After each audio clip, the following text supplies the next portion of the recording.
అందాల పోటీల మీద ఉన్న శ్రద్ధ రైతుల మీద లేకపోవడం సిగ్గుచేటు. ముఖ్యమంత్రి గారు అందాల పోటీల మీద రివ్యూలు పెడుతుండే. ఎంత గొప్పగా అందాల పోటీలు పెట్టాలన్నారు. అందాల పోటీలు కడుపు నింపుతాయా? దేనికోసం? ఒకవైపు రాష్ట్రంలో రైతులు పిట్టల్లాగా రాలిపోతా ఉన్నారు. ధాన్య కుప్పల మీద రైతులు చనిపోతా ఉన్నారు. రోజుల తరబడి ధాన్యం కొనే దిక్కులేక దయనీయమైనటువంటి స్థితిలో రాష్ట్రంలో రైతులు ఉన్నారు. ముఖ్యమంత్రికి పట్టదు, మంత్రులకు పట్టదు. ఆ రోజు ప్రతిపక్షంలో ఉన్నప్పుడు మాత్రం ఊకదంపుడు ఉపన్యాసాలు కొట్టిండ్రు. పొల్లు చేస్తుండ్రు, 5 కిలోల తరుగు తీస్తుండ్రు అని మాట్లాడిండ్రు ఆ రోజు. ఇవాళ రండి ఏం చెప్తున్నారో రైతులు ఒకసారి వినండి చెవులుంటే. ఇలా 5 కిలోల తరుగు తీస్తున్నారు. ప్రతి క్వింటాల్కు 5 నుంచి 6 కిలోల తరుగు తీస్తా ఉన్నారు. ఎంక్వైరీ చేయి. తరుగు తీసినటువంటి మిల్లుల మీద, అధికారుల మీద యాక్షన్ తీసుకో. ఎంత క్లిష్టమైన సమయం అంటే రైతులకు పాపం. ఒకవైపు రాష్ట్ర ప్రభుత్వం రైతులకు ఇచ్చినటువంటి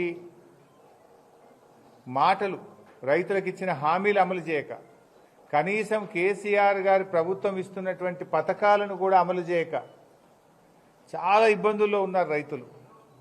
ఎందుకంటే అసలే కాంగ్రెస్ ప్రభుత్వం చేతిలో వరుసగా మోసపోతున్నారు రైతులు.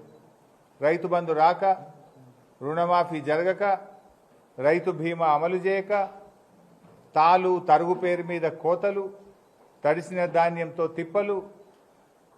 ఇవాళ ఎట్లయిపోయిందంటే వాళ్ళ పరిస్థితి పాపం చాలా ఇబ్బందికరంగా ఉంది రైతుల పరిస్థితి. ప్రభుత్వం నుంచి కనీసం ఒక ధైర్యం చెప్పే మాట వస్తుందేమో, ఏదైనా ప్రభుత్వం ఉపశమనం కల్పిస్తుందేమో, ప్రభుత్వం ఏమైనా చర్యలు తీసుకుంటుందేమో అని ఎదురు చూస్తున్నటువంటి రైతులకు తీవ్ర నిరాశ మిగులుతూ ఉంది. ఏదన్నా ప్రకృతి వైపరీత్యం జరిగితే ముఖ్యమంత్రో, రెవెన్యూ మంత్రో, వ్యవసాయ మంత్రో స్పందిస్తారు.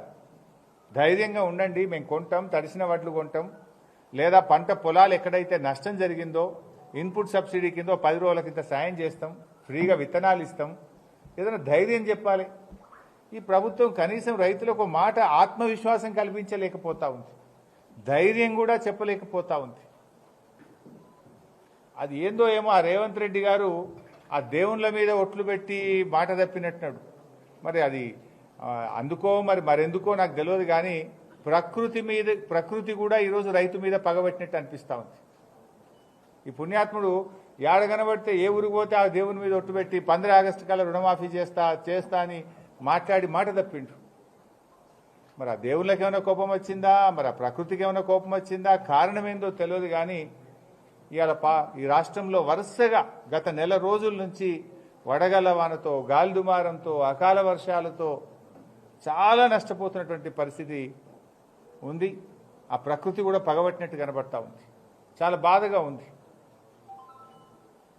ఇలా ఇందాక నేను మార్కెట్లో రైతుల మాటలు వింటుంటే గుండె తరుక్కపోతున్నటువంటి పరిస్థితి ఉన్నది.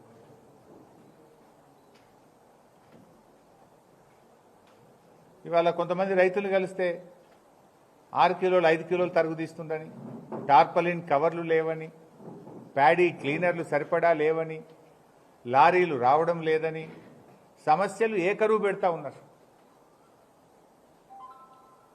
ఇంతకంటే ప్రభుత్వానికి ప్రాధాన్యత ఏంది అని అడుగుతా ఉన్నా. గొప్పలు చెప్తున్నారు, ఇంత పంట పండింది, దేశంలో అత్యధిక పంట పండింది అని చెప్తున్నారు. గొప్పలు చెప్పుడు సరే, ఆ రైతుల తిప్పలు పట్టించుకోండి. ఆ రైతులకు కేసీఆర్ వచ్చినాకనే 24 గంటల కరెంట్ వస్తే, రైతు బంధు వస్తే, మిషన్ కాకతీయ వస్తే, రైతు బీమా వస్తే, ప్రాజెక్టులు కడితే, నీళ్లు వస్తే ఇవాళ ఇంత పంట పండింది. అదేదో మీ గొప్పలుగా చెప్పుకుంటున్నారు. సరే, గొప్పలు చెప్పుకున్నారు, అది రైతులకు తెలుసు. ఆ కృషి ఎవరిది, ఆ పంట వెనుక ఉన్న కష్టం ఎవరిదో రైతులకు తెలుసు. కనీసం పండిన పంట కొనే దిక్కు లేదు. నీళ్లు లేక రాష్ట్రంలో పంటలు ఎండిపోయినాయి. జనగామ జిల్లాలో, అటు ఖమ్మంలో, ఇటు నల్లగొండలో, ఇటు కరీంనగర్లో నీళ్లు ఇయ్యక ఈ ప్రభుత్వం పంటలు ఎండగొట్టింది. సరి అయిన కరెంట్ ఇయ్యక మోటార్లు గాలిపోయి పంటలు ఎండగొట్టింది. ఆరుగాలం కష్టపడి పండించిన పంటను కొనే పరిస్థితులకు ఇట్లా కూడా రైతులు తిప్పలు పెడతా ఉన్నారు. ఎక్కడ మీరు నా రైతు బంధువు ఇవ్వకపోతివి, నీళ్లు చక్కగా ఇవ్వపోతివి, క్వాలిటీ కరెంట్ ఇయ్యక మోటార్లు గాలబెట్టి అట్లా తిప్పలు పెడతీవి, పండిన పంట కూడా కొనక ఇట్లా తిప్పలు పెట్టబడుతుంది. ఏంది తిప్పలేంది రైతులకు నీ ప్రభుత్వంలో?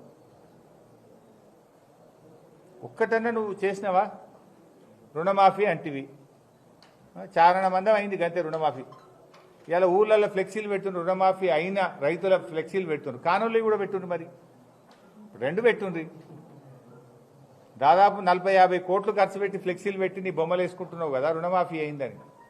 మరి ఆ ఊళ్ళో రుణమాఫీ కానటువంటి రైతుల పేర్లు కూడా లిస్టు పెట్టరా? అది మరి నువ్వు అది ఎవరన్నా పెట్టంగా ఆపుతుర్రా?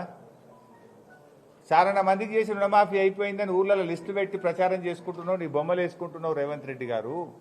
అదే గ్రామ పంచాయతీ దగ్గర కానటువంటి రైతుల ఫ్లెక్సీలు కూడా పెట్టండి. ఆ ఊర్లో ఇంకెంతమందికి రైతు బంధు రాలేదు, రుణమాఫీ కాలేదో ఫ్లెక్సీలు పెట్టండి. వానకాలం రైతు బంధు ఇయ్యలేదు కదా, ఆ ఫ్లెక్సీ కూడా కట్టు. యాసంగిలో కేవలం ఒక వంతు ఇచ్చినావు, 2 వంతులు రైతు బంధు ఎగ్గొట్టినావు, ఆ ఫ్లెక్సీలు కూడా కట్టు.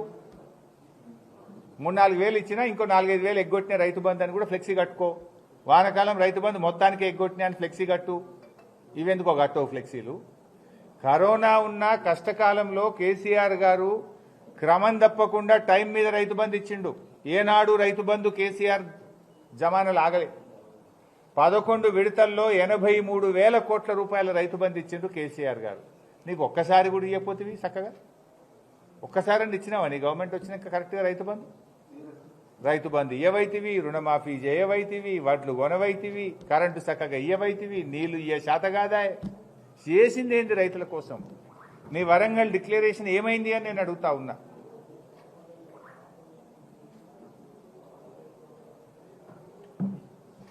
ముఖ్యమంత్రి గారికి అంత బిజీ ఉన్నారా మీరు? అయితే ఢిల్లీ పోతున్నావు, లేకపోతే అందాల పోటీల మీద రివ్యూ పెడుతున్నావు. మొన్న 3 రోజులు ఢిల్లీ పోయేస్తేవి, ఇప్పటికి ఎక్కే విమానం దిగే విమానం అదే తప్ప రైతుల గురించి ఎన్నడూ ఆలోచించినావు నువ్వు? అందాల పోటీల మీద ఉన్న శ్రద్ధ అన్నదాతల అవస్థల మీద ఈ ప్రభుత్వానికి లేకుండా పోయింది. ఇవాళ మామిడి రైతులు చాలా నష్టపోయింది.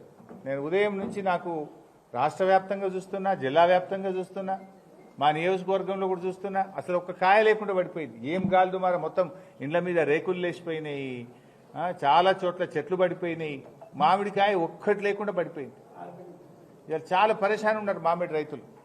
ఏది హార్టికల్చర్ శాఖ ఏంది? మేము కనీసం ఆ మామిడి రైతులు కొమ్మలు దిగిపోయినాయి, కాయలు పోయినాయి. అరే ధైర్యంగా ఉండండి, మీకు ఏదైనా ఎకరానికి 30,000 ఇస్తాము, ఏదైనా సాయం చేస్తాము, ఇన్సూరెన్స్ ఇస్తాము, ఏది ఏడవే? మీరు చెప్తుంది కదా పంటల బీమా చేస్తాము, ఇది చేస్తాము, అది చేస్తామని ఎలక్షన్ల ముంగట ఓట్లు వేయించుకున్నందుకు చాలా చెప్తుంది. మరి కొమ్మలు ఇరిగిపోయి కాయలు పోయి ఇవాళ ఏడుస్తున్నటువంటి రైతులకు మీ ధైర్యం ఏది? మీ సాయం ఏది? ప్రభుత్వం మాట ఏది అని నేను అడుగుతా ఉన్నా.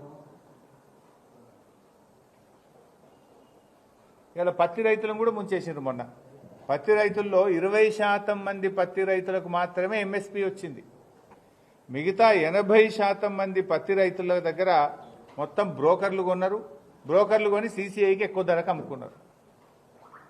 ఇది బీఆర్ఎస్ పార్టీ బయటకు తెచ్చిన తర్వాత ఇప్పుడు ప్రభుత్వం విజిలెన్స్ ఎంక్వైరీకి ఆదేశించింది. విజిలెన్స్ కాదు, దీని మీద సిబిఐ విచారణ జరపాలి.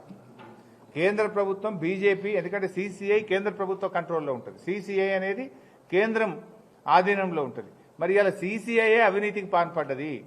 మధ్య దళారీలు, బ్రోకర్లు, ఈ సీసీఐ అధికారులు కలిసి దాదాపు 3,000 కోట్ల రూపాయలు పత్తి రైతులకు నష్టం జరిగింది. ఈ పత్తి రైతులకు జరిగిన నష్టాన్ని పూరించాలి అంటే దీని మీద సిబిఐ విచారణ జరిపి రైతులకు రావాల్సిన డబ్బులు రైతులకు ఇప్పించాలని కూడా బీఆర్ఎస్ పార్టీ డిమాండ్ చేస్తూ ఉంది. ఇప్పటికైనా మేము ప్రభుత్వాన్ని కోరేది ఒక్కటే, కళ్ళు తెరవండి. ముఖ్యమంత్రి గారు అందాల పోటీ మీద చేసిన రివ్యూలు చాలు, రైతుల గురించి ఈ ధాన్యం కొనుగోలు మీద రివ్యూ చేయండి. ఇంకా 3 రోజులు వర్షాలున్నాయని వాతావరణ శాఖ హెచ్చరిస్తూ ఉంది. మార్కెట్ యార్డ్లలో, ఊర్లలో కుప్పలు వడ్లు అట్లే ఉన్నాయి. సో తడిసిన ధాన్యాన్ని వెంటనే మిల్లులకు పంపించి బాయిల్డ్ రైస్కు ఉపయోగించి రైతుల దగ్గర వడ్లు కొనుగోలు చేయాలని డిమాండ్ చేస్తూ ఉన్నాం. ఎందుకంటే అవి మొలకలెత్తే ప్రమాదం ఉంది. ఇప్పుడు మేము చూసినా మార్కెట్లో వాసన వస్తూ ఉంది, బాగా స్మెల్ వస్తూ ఉంది. ఇంకా కొద్ది గంటలు లేట్ అయిపోతే మొలకెత్తుతుంది. అందువల్ల తడిసిన ధాన్యాన్ని తక్షణమే కొనుగోలు చేయండి.